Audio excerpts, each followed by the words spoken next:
Ya, salam jumpa pemirsa. Senang sekali saya Samsu bisa menemani Anda 1 jam ke depan dalam acara Setitik Pencerahan. Setitik Pencerahan kali ini kita akan berbincang-bincang tentang ketahanan pangan. Kenapa Setitik Pencerahan kali ini akan berbincang-bincang tentang ketahanan pangan? Karena memang pada saat ini lokasi produksi Setitik Pencerahan ini sangat spesial sekali karena berada di Bumi Tani Sawah Rojo, sebuah kawasan sayur, tanaman sayur-sayuran, tetapi juga langsung bisa dimakan, dimasak di tempat karena disediakan tempat-tempat masak dan kedai-kedai kecil. Itulah sebabnya kali ini kita akan berbicara tentang ketahanan pangan. Dan seperti biasanya narasumber yang tidak asing bagi kita sudah hadir di tengah-tengah. Kirianto Angendali. Selamat malam, Kirianto. Selamat malam.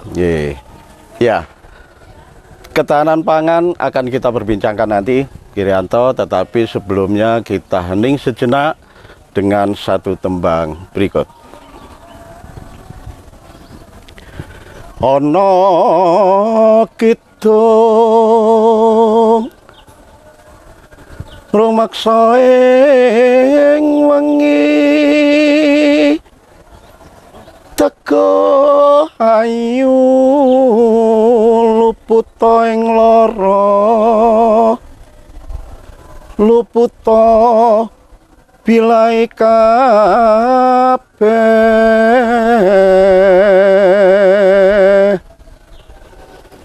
jin setan tatan purun paneluan tanono wani miwah panggawe Allah gunane wong luput geni atemahan tirta maling adoh tanono ngarah mring mami guna duduk pan sirna.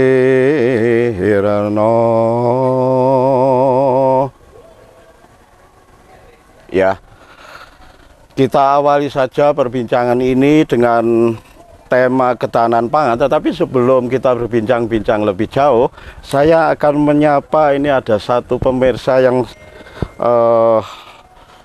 menanyakan sesuatu dari Pak Karyono di Bonul. Sastro Jendro Hayuningrat Pangruwating Diwu, apa padha maknane karo tulisane Tuhan ing kodrate manungsa? Tolong paringono pepadang. Nggih, Pak Karyono, matur nuwun panjenengan sampun gabung dan Setitik Pencerahan. Ini nanti mungkin akan kita bahas, Kirianto, ya. Atau kita jawab dulu. Ya, kita jawab dulu.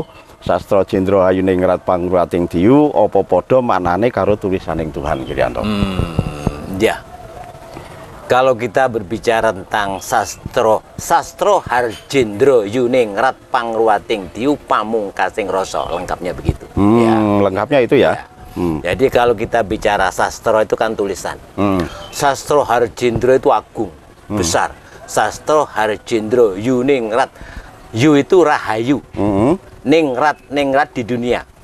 Jadi ada tulisan besar yang menjadikan dunia itu selamat. Ya, kalau dunia ini adalah apa istilahnya kan jagat gede. Kalau itu diregem itu menjadi jagat cilik itu manusia. Manusianya jagat jadi ciliknya. apakah ada hubungan dengan manusia? Ada. Maka di belakangnya ada Sastro Harjendro Yuningrat Pangruwating Diwu Pamungkasing Rasa, yang bisa menyelesaikan keselamatan dunia itu sebenarnya rasa. Rasa. Nah, jadi kalau kita berbicara Sastro Harjendra Yuningrat Pangruating Diyu, itu tidak sekedar tulisan di kitab-kitab suci. Ya, dunia tergelar ini tulisan Tuhan. Kitab juga ini. Bisa dibaca. Ayat juga ini. Ya. Yang harus kita maknai. Ayat itu kan harus dimaknai. Di dalam kitab suci itu ada ayat-ayat. Dunia itu ayat. Ya. Jadi kalau Mas Samsu sekarang di tempat yang indah ini, ya, tempat makan ini ya, ini ayat yang perlu untuk kita maknai. Kenapa di sekitarnya kok ada tanam-tanaman hijau, ya? Ada apa? Sayur mayur dan sebagainya. Ya, kalau kita lihat tadi ya, kita kan belum makan ini ya. Ya, ini harus semua kita baca. Kenapa Mas Samsu pakai seperti ini? Saya seperti ini. Ya, ada yang pakai kerudung, ya, tidak pakai kerudung. Ini ayat Tuhan yang perlu untuk kita pahami. Karena Tuhan menciptakan segala sesuatu di dunia itu tidaklah sia-sia. Tuhan tidak pernah salah. Dalam konteks Sastro Harjendra Yuningrat Pangruating Diyu, dipungkasi dengan rasa, diselesaikan dengan rasa. Rasa itu apa? Rasa iku kekuatane manungsa kang tuwa saka ngersane Gusti kang bisa hangersi sasmita. Pemberitaan. Baik pemberitaan gaib maupun pemberitaan nyata. Itu rasa. Nanti akan di sini ada ruh, ada rasa, ada hati, ada akal, ada nafsu. Ya, nah itu saya kira nanti kita bahas berikutnya di waktu tertentu. Nah, ini berarti cocok dengan apa slogan yang ada di sini. Itu tadi katanya apa yang kamu makan sebenarnya itu kamu. Nah, itu kan bisa merupakan satu bacaan untuk membaca seseorang. Apa yang dimakan berarti karakter dan sifat seseorang itu tergantung apa yang dimakan. Menebalkan. Jadi orang itu kan sudah punya bakat. Ya. Lah bakat itu juga akan sangat dipengaruhi apa yang dimakan. Ya. Kalau orang biasa makan atau gitu ya, nah, dia bakat-bakat itu akan mengarah ke sana. Karena orang yang berani untuk semacam ini bisa jadi dia punya bakat seperti itu. Bisa jadi juga apa yang dimakan, sumber dari makanan itu dari mana, misalnya begitu. Iya. Terlarang atau tidak terlarang mungkin begitu. Sumbernya begitu, Pak Girianto. Keberanian itu. Jadi orang itu yang disebut dengan orang berani itu karena dia punya bakat. Jadi kalau di Indonesia ini ya, di Indonesia itu geger semacam itu, mereka punya bakat. Yang tidak punya bakat itu ikut-ikutan saja sebenarnya, dipengaruhi. Maka kalau kepingin menyelesaikan masalah semacam itu, ambil orang-orang yang punya bakat itu. Selesai. Malah itu yang diambil. Ya. Buat kicau. Nah, karena mereka yang bisa untuk menebarkan ide-ide pada orang. Ya. Sekian banyak orang di belakangnya mau tidak mau kehilangan. Ya. Sekarang kalau kita berbicara masalah ketahanan pangan, Girianto, sebenarnya ketahanan pangan ini merupakan karakter bangsa Nusantara ini, atau memang harus begitu? Kalau kita bicara pangan itu kan untuk manusia ya, untuk manusia. Nah, makanya ada tembang ya, tembang dari tokoh besar pedalangan Narto Sabdo ya. Ini kan kiainya Dalang dari Semarang itu. Ya. Ibu Pertiwi paring buka lan sandang kang murakapi dan lain sebagainya ya. Jadi kalau kita bicara pangan itu berbicara ibu. Kalau berbicara ibu, kita itu berbicara tanah. Kenapa begitu? Ibu Pertiwi itu tadi. Iya, konsep orang Jawa itu kan apa, ibu bumi bopo akoso. Ya. Makanya di Jawa ini yang paling terhormat itu ibu. Ya, karena apa? Karena ibu itu yang bisa untuk memberikan kebutuhan apa saja yang bersifat fisik, termasuk pangan.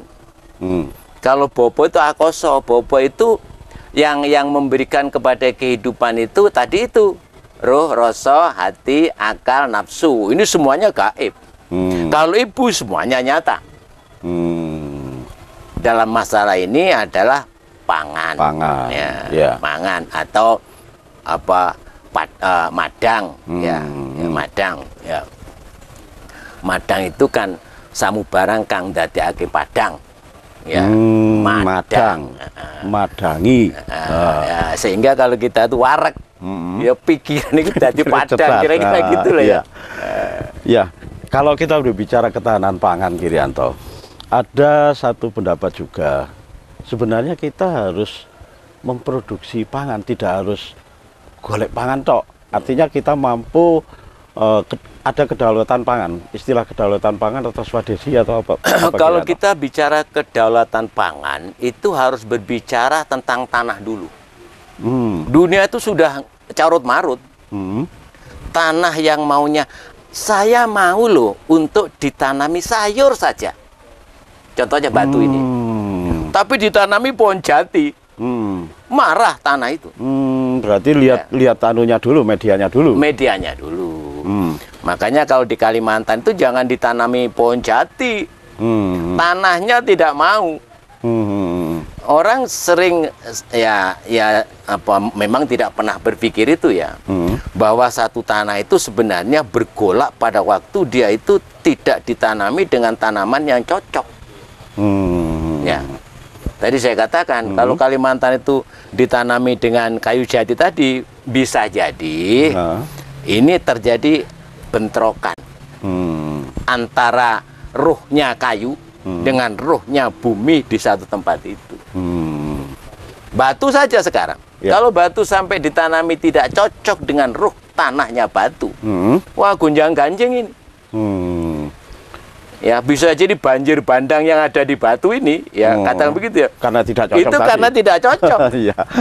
Kita tunda dulu perbincangan ini, dan pemirsa jangan kemana-mana, tetap di Setitik Pencerahan.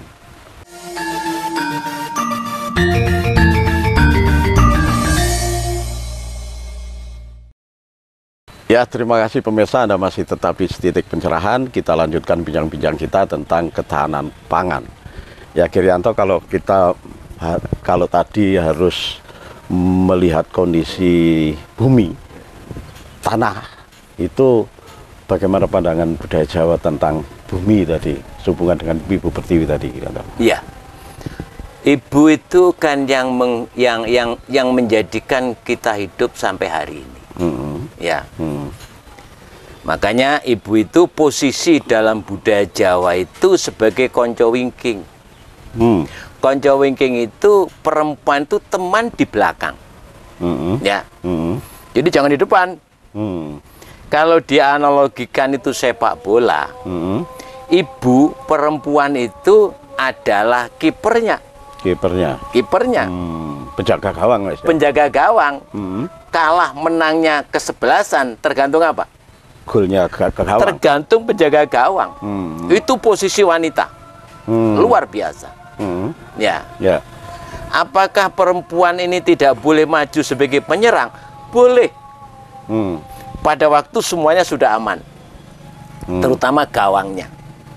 Apalagi kalau laki-laki sudah tidak berdaya, ngawur semua. Ya. Maka penjaga gawang boleh maju. Wanita boleh maju. Apakah boleh tendangan penalti kiper itu? Boleh. Wanita itu kalau memang yang nendang penalti sudah tidak berdaya lagi. Ini luar biasanya kalau kita berbicara tentang ibu. Yang menyusui kita ibu, ya. Jadi dari kita lahir sampai besar ini adalah ibu. Karena ibu itu kalau dalam budaya Jawa itu kan wadah. Ya, wadah yang mewadahi bapak. Bapak netesi, ibu neteske. Ya, Mas Samsu bisa lihat tuh ayam itu ya. Ayam itu yang bagian netesnya kan babonnya. Ya. Otomatis anak-anak ayam dekat dengan babonnya. Ya, kalau ada jago keluruk nggak lari dia. Tapi kalau ada kukruk ibunya lari dia. Marani ya? Ya marani. Itu korelasinya Kirianto dengan posisi seorang ibu, analog ibu tadi, dengan bumi sendiri, perlakuan kita terhadap bumi ini bagaimana akhirnya? Ini kalau dalam budaya Bali ya, di Bali itu ada namanya konsep parahyangan. ya. Percaya dengan yang, dengan Tuhan, dengan kegaiban. Ya, pawongan. Pawongan itu bagaimana memperlakukan hubungan antar manusia.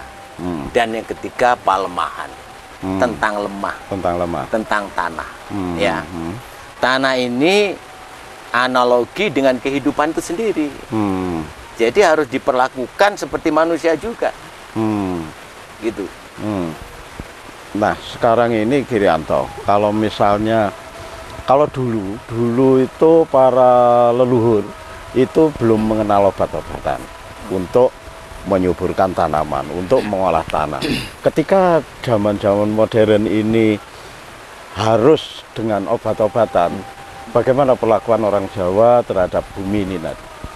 Ya mau tidak mau sekarang tanah menjadi rusak. Rusaknya tanah itu kan akibat dari bagaimana yang dianggap oleh manusia pada umumnya itu membantu bumi, tapi bumi kan menolak. Ya, ini kan terjadi tahun-tahun zamannya Orde Baru ya. Di Indonesia itu ada namanya Green Revolution, revolusi hijau. Untuk apa? Untuk swasembada pangan. Beras padi itu diperhatikan betul, beserta dengan obat-obatannya, saprodinya. Apa yang terjadi sekarang? Karena apa? Tanahnya marah ini. Ya. Jenuh mungkin ya? Jenuh sudah. Saya juga yakin bahwa di Batu itu juga sudah jenuh ini. Ya. Makanya kita dulu, saya beserta teman-teman dulu pernah mendirikan tanaman organik ya di bawah sana, di mana itu? Di Cangar. Rejo sini, sebelah sini. Oh ya, di Sidomulyo. Sidomulyo, pernah itu. Dalam rangka untuk mengembalikan ibu bumi tadi itu cinta dengan kita. Ya, dengan tanaman organik. Dan Kota Batu saya melihat mereka juga punya ide. Ya, meskipun ide itu sudah dilakoni Purung ya. Karena ini bukan pekerjaan yang gampang. Ya. Jadi kalau Kota Batu itu sebagai kota organik, tunggu dulu yang mana organiknya. Ya. Inilah cara kita memperlakukan bumi ini. Ya. Kalau bumi itu kita kasih terus pestisida, itu identik dengan kita akan membunuh dia. Kalau kita membunuh dia, sebenarnya dia juga membunuh kita. Kan begitu? Jagung saja, kalau kena obat-obatan itu, panen dalam 1 minggu hancur dia. Tapi kalau dengan yang organik tadi, ya bisa bertahan lama. Ini menunjukkan bahwa tumbuh-tumbuhan pun sebenarnya juga punya kehidupan. Ya. Kalau orang Jawa ini kan banyak melakukan ritual-ritual tentang upacara-upacara penanaman pohon, perlakuan terhadap tanah gitu. Kalau sekarang ini sudah agak ditinggalkan, bahkan sama sekali ditinggalkan. Bagaimana Girianto? Pertama ditinggalkan karena lahannya sudah sempit. Ya. Pertama karena sudah sempit sekarang ya. Kalau dulu punya 1 hektar ya, dibuat selamatan sih cukup. Kalau sekarang tinggal 1 kedok, 1 petak, 2 petak, karena warisan-warisan, di keselamatan teh itu 1. Dengan keterpaksaan itu. Kalau toh ada sekarang selamatan itu sudah berkurang, bisa jadi karena cara berpikir masyarakat bergeser juga. Ya, bergeser. Oh, kalau selamatan semacam itu seperti ya, itu kan berarti mengabdi pada jin, setan, ilu-ilu, panas pati, tetean, jerangkong, waru doyong, kleng-klek, balongatanda, mungkin begitu. Ya. Sehingga orang pada takut nih. Wah, aku nganu gini. Kan begitu ya. Satu sisi leluhur kita dulu itu kan tidak semacam itu. Rasa terima kasih kepada Tuhan, wujudnya apa saja, karena bisa panen, dan berharap ke depan itu panen lebih baik lagi. Ya, seperti itu. Sehingga kalau kita lihat ritual-ritual beliau-beliau itu, itu dengan gampang kita baca. selalu ada harapan-harapan yang baik gitu. Terlepas di sana ada Dewi Sri, Djoko Sedono dan lain sebagainya, tapi dalam pemikiran itu yang memegang kesuburan itulah kita berterima kasih. Karena di dunia ini kan terbatas, Mas Samsu. Namanya malaikat itu kan terbatas.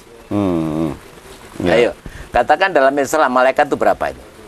Jibril, Mikail, Ijroil, Israfil, Mungkar, Nangkir, Rokib, Atib, Ridwan, siapa lagi yang satu itu? Hanya 10 itu. Padahal disebutkan dalam kitab itu ada 1240 malaikat. Malaikat. Yang 1230 belum punya nama ini.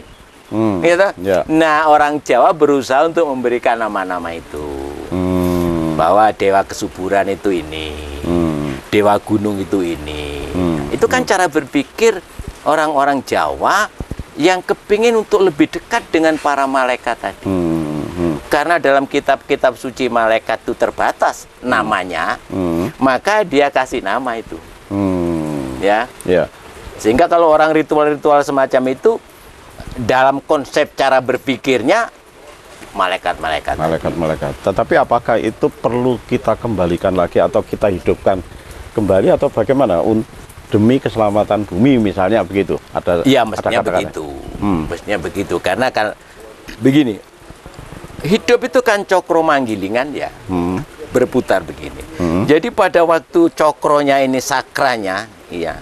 Lingkarannya itu sudah pada titik jenuh, segera turun lagi. Ya. Turun lagi kemana? Turun lagi kalau kita memperlakukan kehidupan tanah ini, ya sudah ritual-ritual itu. Ya. Dengan keyakinan yang semakin kita tebalkan. Ritual kita itu rasa terima kasih jelas kita pada Tuhan. Ya. Kalau tuh orang tidak mau untuk kita berbicara Dewi Sri dan Djoko Sedono, hilangkan itu. Ritualnya tetap. Karena apa? Karena perkembangan cara berpikir itu dari berpikir yang mistis itu menjadi ontologis, dari kegaiban menuju kenyataan. Sehingga sebenarnya kegaiban cara berpikir mistis itu dipelajari terus, gitu loh. Agar apa? Agar menjadi nyata. Nah sekarang pada waktu orang itu sudah berpikir, ada orang berpikir yang mistis tadi menjadi nyata, yang mistis diperangi. Jangan, ya. Karena kita yang nyata itu berawal dari itu. Yang mistis itu tadi. Gitu loh. Maka kita kembangkan lagi. Itu keyakinan orang Jawa semacam itu. Barang-barang kang siningit itu sebenarnya belum kebabar. Sehingga keilmuan orang Jawa yang katanya mistis itu masih banyak karena belum dibabar. Berarti perlu adanya satu mempelajari yang mistis itu tadi. Penelitian tentang mistis tadi. Ya, kita lanjutkan di bincang-bincang berikutnya. Pemirsa jangan kemana-mana, tetap di Setitik Pencerahan.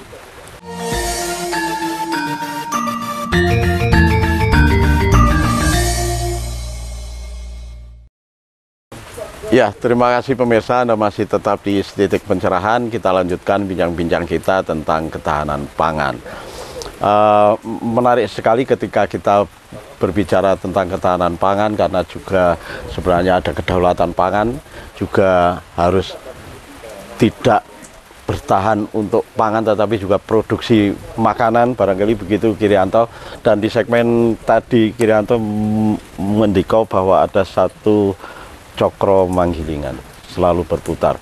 Ketika kita berbicara cokro manggilingan, itu apakah akhirnya menjadi sesuatu yang optimis bagi orang Jawa? Pasti nanti yang di bawah akan menjadi di atas, yang di atas akan menjadi di bawah. Ketika harus berbicara, kita harus mempelajari yang mistis. Kalau kita mengikuti cokro manggilingan, kok mistisnya ketemu meneh ya? Atau bagaimana Kirianto? Ini di dunia itu kan ada dua ya, ada dua pandangan.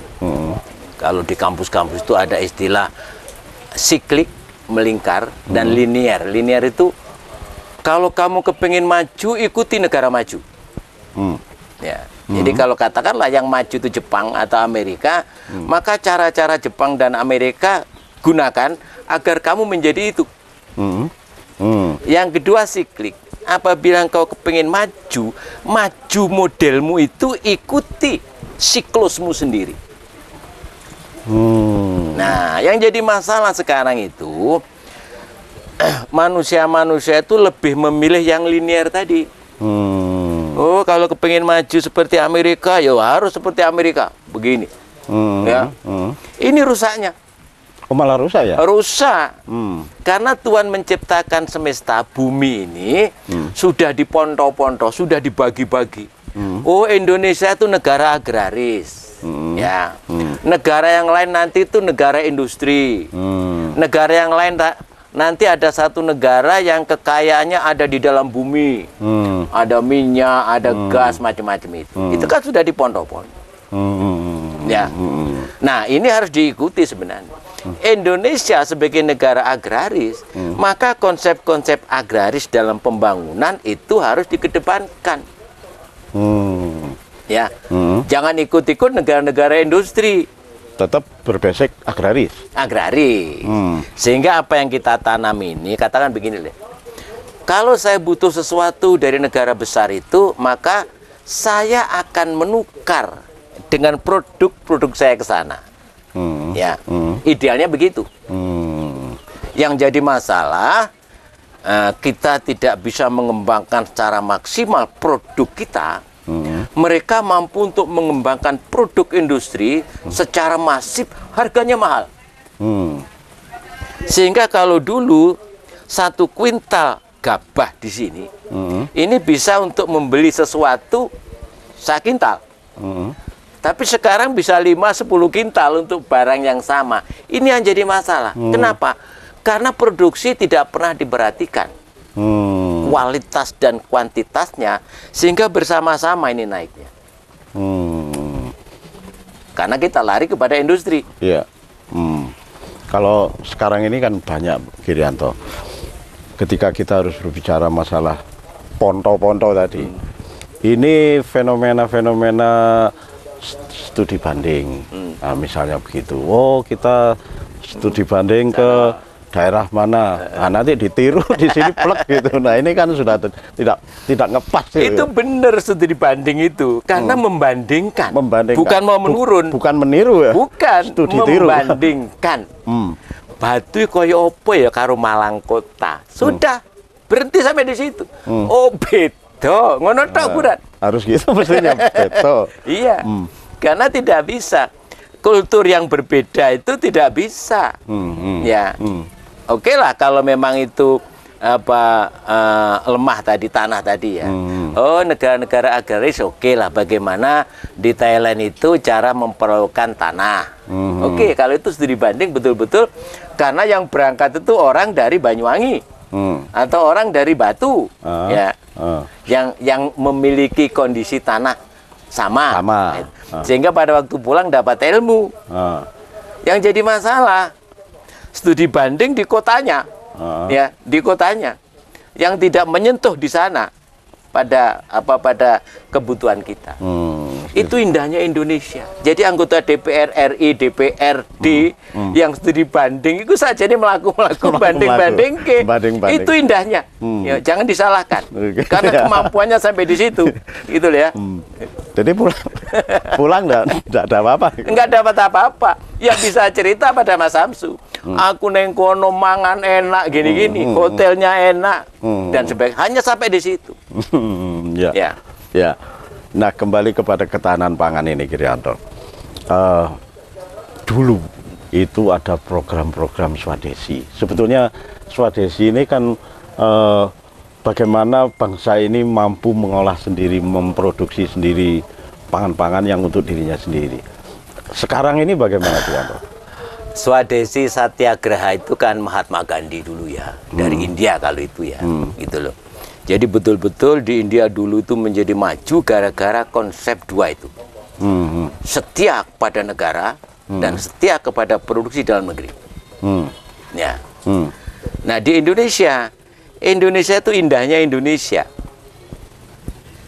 Indonesia itu kan negara, kalau saya melihat bangsa ini kan bangsa lule aku iso tuku kaya ngono lapo gawe dhewe, kira-kira begitu. Oh, ya. Ya. Jadi sudah kadung semacam itu. Dulu Mas Samsu, zaman Orde Lama. Ada namanya presiden pertama namanya Bung Karno. Ya, saya pernah baca itu. Ide besar pertama dia jadi presiden itu membangun dapur besar. Cilegon itu. Pabrik baja itu. Ya. Untuk apa? Membuat mesin. Bayangkan, Membuat mesinnya. negara baru merdeka, ide besarnya membuat mesin. Kenapa? Bung Karno pada waktu yakin ke depan tuh mesin sangat penting.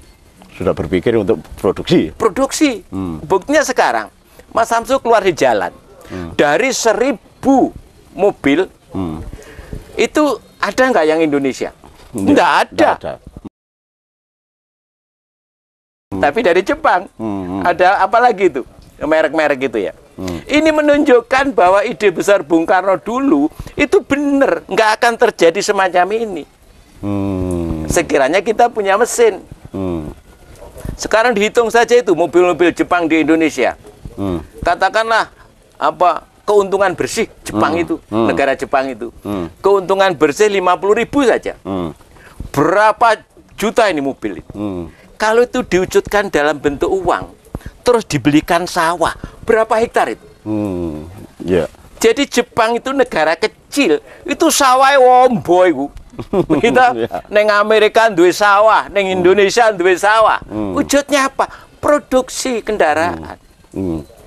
Tapi kalau itu dulu produksi kita sendiri, sawah kita itu meskipun ditanami bangunan-bangunan, ya, itu sawahnya masih tetap ada, masih tetap dalam bertahan, bentuk ya? produksi tadi.